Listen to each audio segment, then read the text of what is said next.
I'd like to welcome Jon Bloom, who's here with us from Boston, or Cambridge more specifically, from the Broad Institute. Jon, over to you.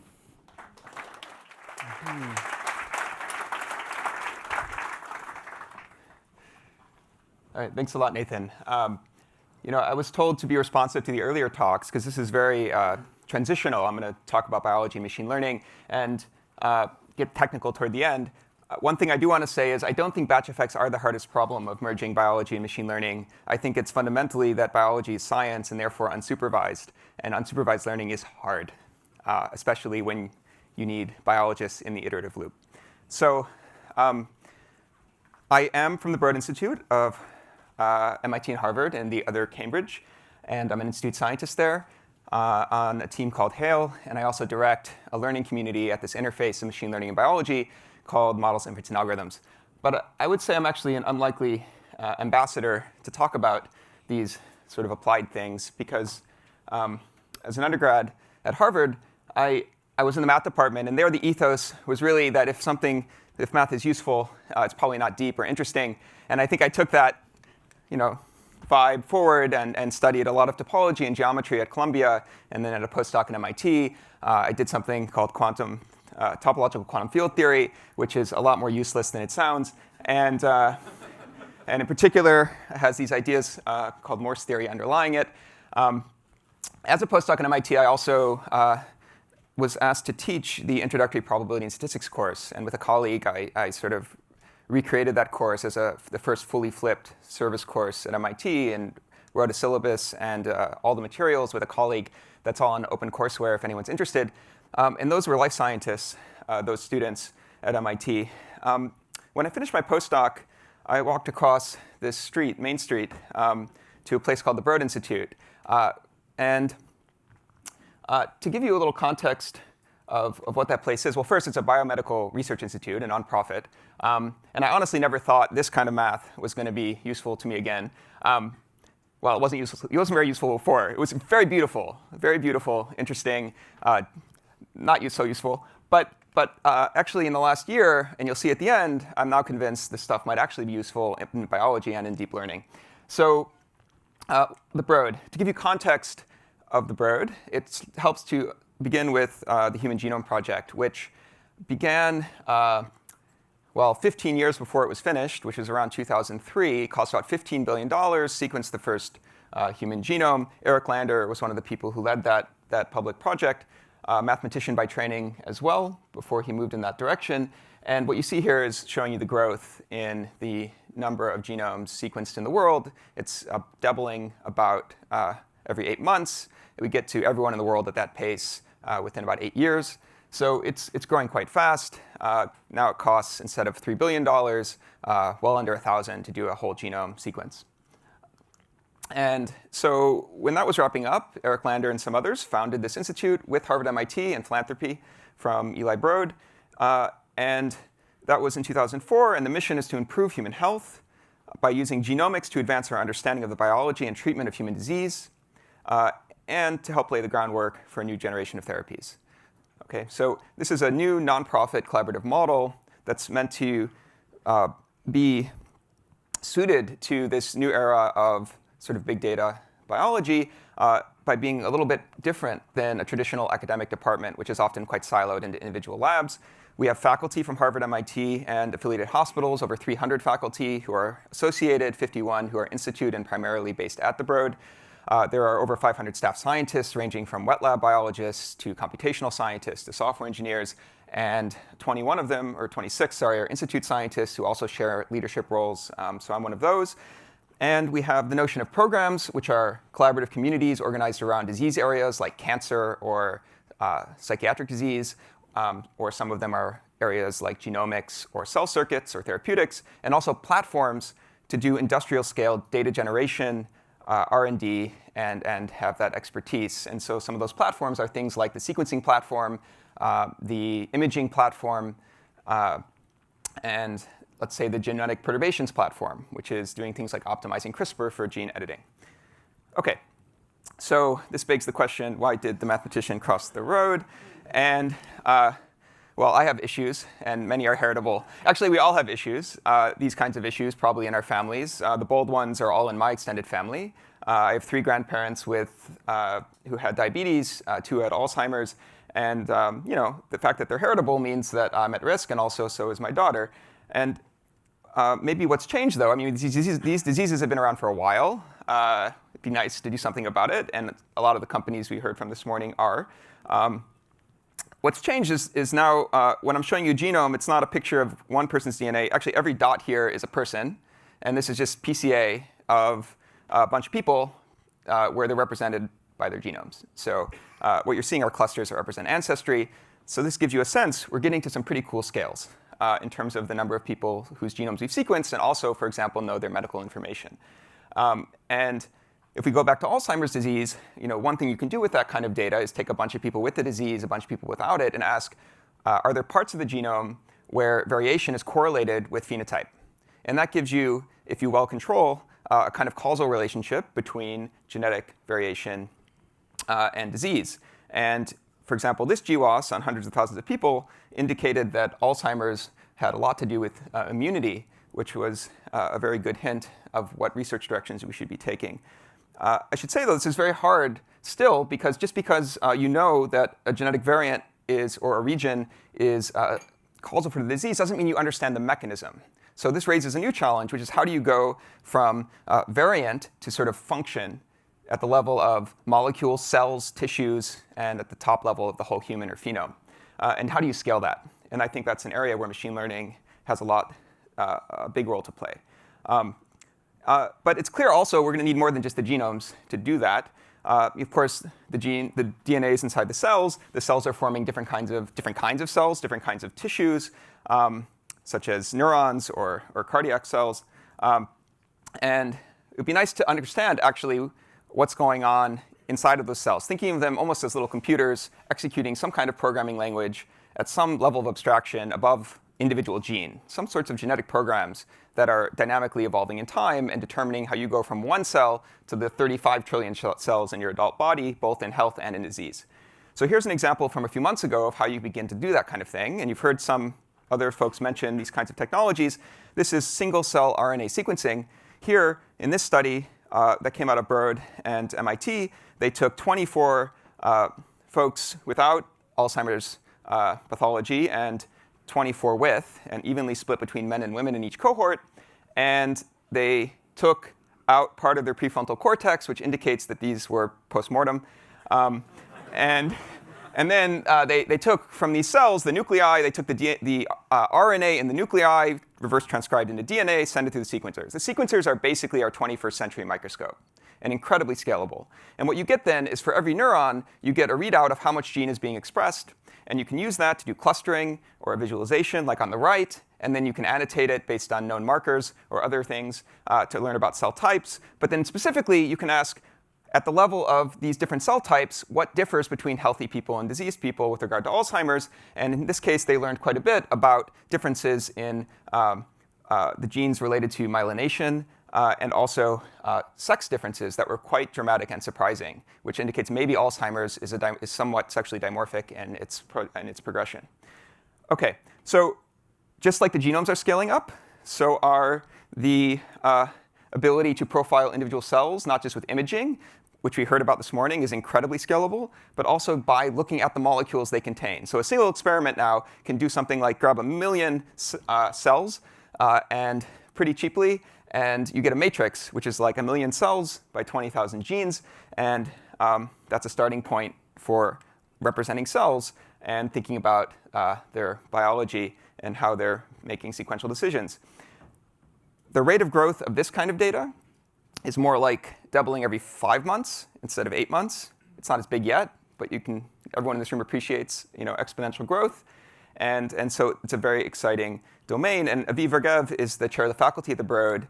She leads the Klarman Cell Observatory there, and also co-leads and founded this project called the Human Cell Atlas, which you haven't heard of. If you haven't heard of it yet, you're going to hear about it more and more. It's a global initiative to create essentially a Google Maps of all the types of cells in every system in the human body, and then begin to overlay all kinds of other information on top of that.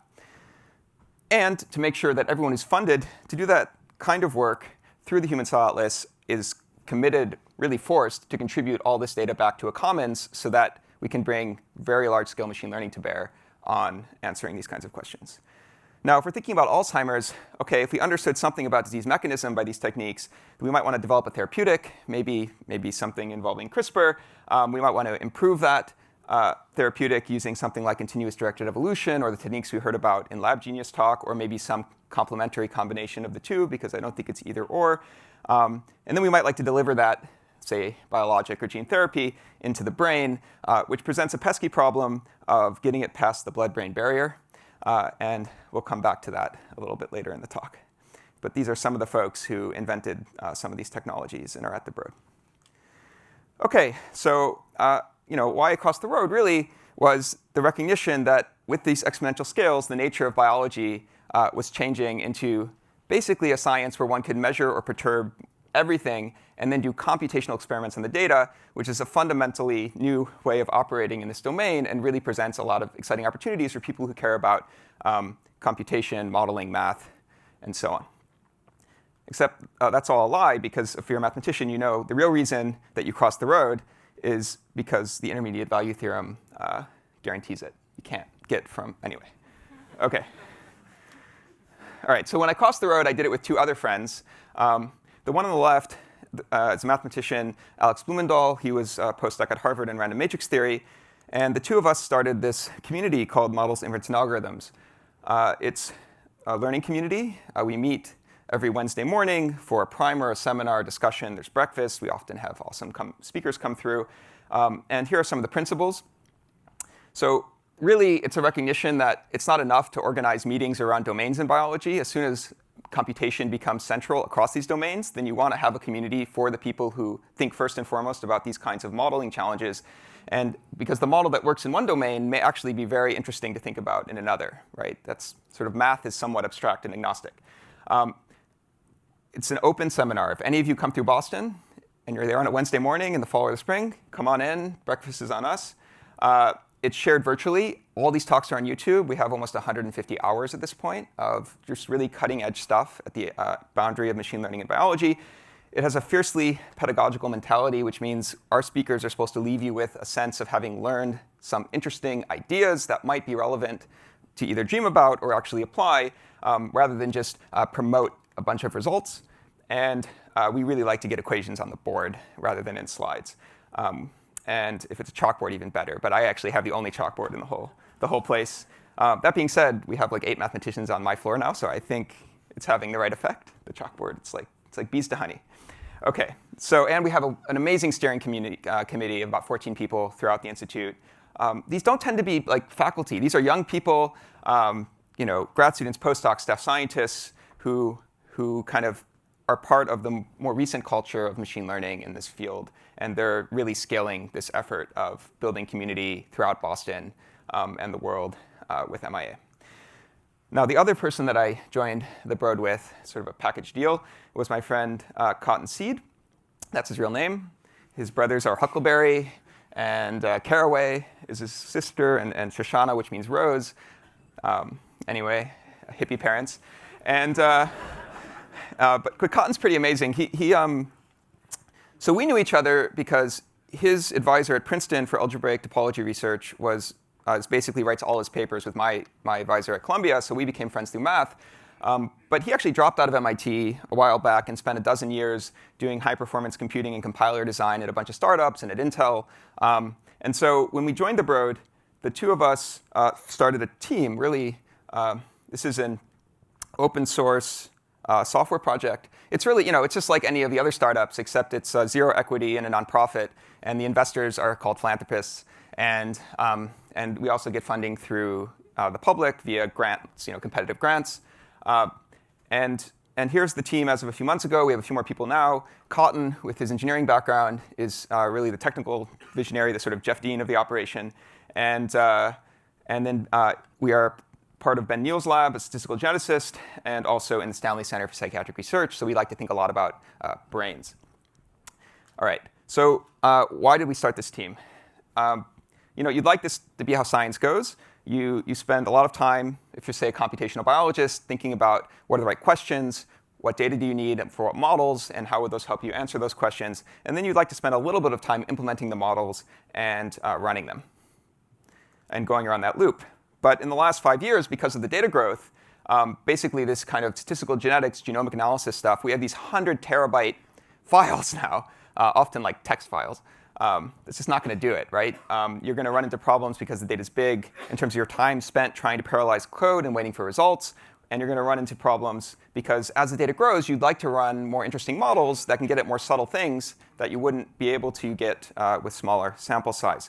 And so that you get into this terrible regime at the bottom where you're spending all your time with implementation and runtime rather than doing the science. And so HAIL, as a project, it really is aspiring to be a scalable replacement for the Python scientific data stack with first-class support for multidimensional structured data, which happens to be the shape of a lot of data in biology. These big genetic data sets are not a SQL table, they actually, or a pandas data frame. They actually have two high-dimensional axes. You might have 500,000 people in the UK Biobank and 100 million variants. And for each entry in that matrix, you have a schema. It's a record. So we're talking about like a quadrillion records. You can't melt that thing to a vector and hope to do anything efficient on it. Okay? So we have to build new data structures and distribute them just to get started for the problems and the data in the field. And our front end is a Python library, which has additional types and methods for statistical genetics, so biologists can write very few lines of code to do what they want to do.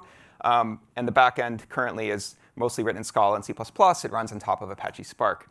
It's completely open source and open dev from day one, and it's been widely adopted in academia and industry.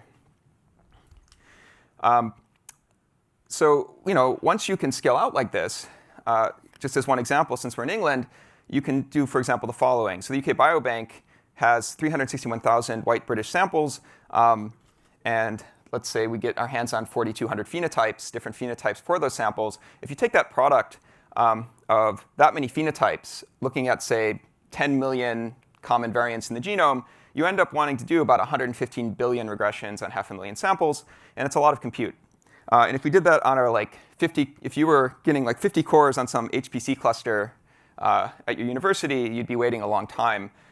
In our case, when the data came out, within 24 hours, we had all the results online. Just to make that first part of doing all of the vanilla linear regression associations not something everyone has to do all the time. You can focus on particular ones that are interesting and dig deeper. And the cost was actually not so bad, about $1 per phenotype. All right, so I mentioned this issue of getting a therapy past the blood-brain barrier. Here's an example of a collaboration that happens when you have a very interdisciplinary environment. I was having coffee in the kitchen of the Stanley Center with the director of viral vector engineering, and he told me that something really interesting had happened recently. Basically, they had a way to deliver a gene in mice, very important, in mice, to use a virus with some special peptide on it to deliver gene therapy past the blood-brain barrier. Okay? And that's usually quite hard, so they're very excited. They developed this technology. They developed it in one mouse line. That's sort of a genetic clone. And then they tried it in another mouse line, and it didn't work. And that was upsetting. Except it wasn't. It was such a good opportunity, I said, because now we can actually understand why it works, right? And he had the same idea. And so how are we going to do that? Figure out what's going on. What is different about this different mouse line? This is not a big data problem. This is, we're talking about a small number of mice and their genomes. But there's such a difference when you can sit down with a scientist and deal with medium-scale data interactively. And within an hour of having basically gotten back phenotypes on about a dozen mouse lines where it worked in 5 and it didn't work in 7, we had identified the gene. And then within 2 weeks, using CRISPR, the lab had validated the gene and uncovered basically the mechanism for what's happening, which is important. Mechanism is important because we want to translate this to humans, right? And we don't have as much access to humans' brains when they're alive, anyway. OK, so looking forward in development here, we're building some pretty fun systems. We interact a lot with Google Brain and other parts of Google across the street in Cambridge, sort of trading ideas. And I think these are some of the things in the pipeline for us now. So in particular, we're building a replacement for Spark that would be better suited to our needs. It's on top of Kubernetes and C++. So our compiler is going away from a bytecode compiler to a C++ and then LLVM compiler. We have a prototype of a service we're using in-house, and eventually we'd like to make it available to anyone so that instead of having to start up and shut down your own cluster, you could log in to an always-on multi-tenant cluster that we manage inside each public cloud, which will make sure that you're only paying for the compute you're using, not for the few minutes you spend to think what to do next, for example, or the money you spend when you forget to turn off your cluster. Not that that's ever happened.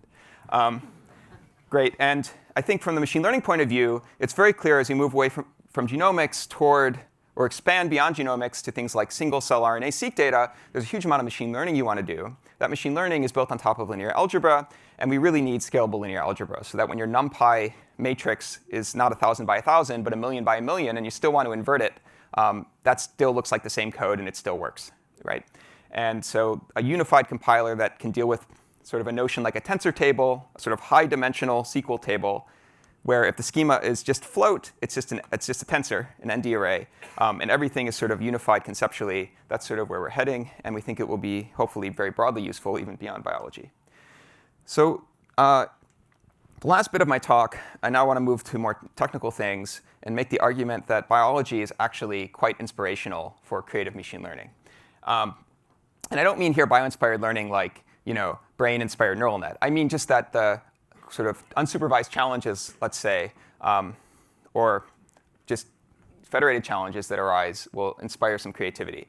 And so one example, you'll hear a lot more about federated learning later, so I won't belabor this one, is when we think about the problem of a bunch of biobanks wanting to run a genetic association study together, but they're not able to share the data for privacy reasons, how can they still do that? Turns out it's actually not so bad, and you can do it with theoretical guarantees and asymptotically as fast as if there were no privacy concerns. Essentially, the theme here is that linear regression is geometry. It's one high-level theme. And the other is that distributed computing, to do it efficiently, you have to have each site of data compress their data as much as possible before you start using the network.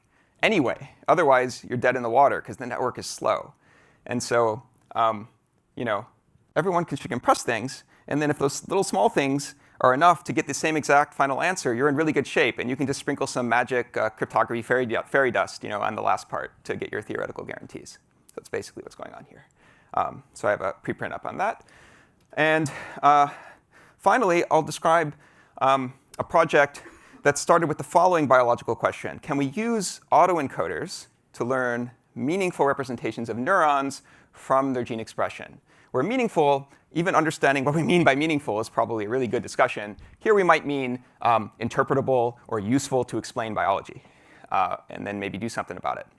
So this work I spoke about a couple weeks ago at ICML, and it starts with the following observation. Because we care about interpretability, we really want to think about the uniqueness of the representation we learn when we use an autoencoder. And as a mathematician, I want to think about this in a simple case, a linear autoencoder. In a linear autoencoder, you just have a matrix that compresses and another matrix that re-expands. And you have a loss function which measures the squared distance between the reconstruction and the original data. Yeah? And you want to minimize that. And what this learns is the top principal subspace, the k-dimensional subspace closest to your m-dimensional data. Okay? But what it doesn't learn is the principal directions or the eigenvalues. And the reason is because you can modify your encoder and decoder by any invertible matrix G in the middle. That would change your representation by linear map. It could stretch it. You can't possibly be learning the individual principal components from this model.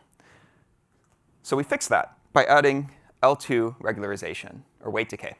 So those are those last two terms. And by doing so, you restrict this sort of invariance from the general linear group to just orthogonal matrices, matrices that don't change lengths, because those are the ones that will preserve the lengths of W1 and W2 individually. And now the representation is well-defined up to rotations. There's a well-defined metric. And what occurs is that instead of the minima looking like some eigenvectors times an arbitrary G, it looks like something where the indeterminacy is an orthogonal matrix O. And whereas without regularizing, the encoder and decoder are pseudo-inverses, once you regularize, you get this beautiful symmetry. All critical points are transposes. They're symmetric, just like the architecture. You don't know the O, But the O doesn't affect the SVD structure. So no matter which minimum you get to, the left singular vectors are well-defined. They coincide with those of the data. And the singular values are well-defined.